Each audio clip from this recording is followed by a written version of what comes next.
Okay naman siya. Nagkita kami ni former President Rodrigo Duterte sa loob. Nandoon pa rin siya sa loob ng hospital. So, hindi pa siguro siya all clear.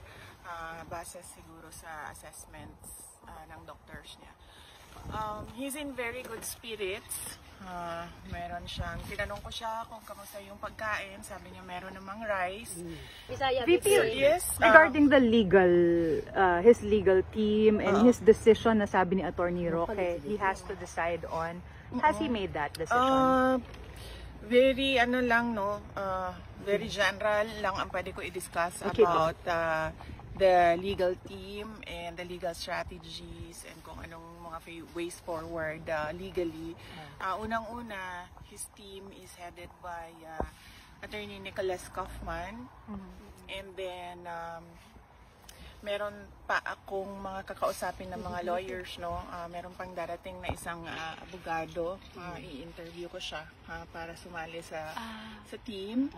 And then once maayos na yung team for ICC, mag-withdraw si Attorney Medialdea kasi meron lang limited na mga slots for lawyers, and we want all the lawyers on board na merong ICC experience. So, Attorney Harry Roque po, hindi po kasama? So far, hindi siya kasama sa legal team.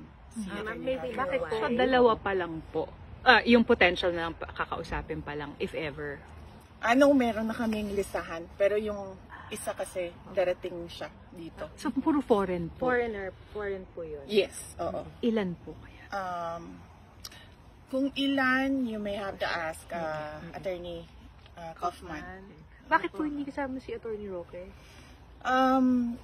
Well, because hindi pa kasi na-establish kung ano yung basis ng pag-stay niya dito sa Netherlands. And we don't want complications ba. Gusto namin nakatutok talaga yung lawyers doon sa kaso. And right now, I heard applying for asylum. He publicly announced that already. No? So we want him to focus on his asylum. And then we want our lawyers to focus on the case. Yun po yung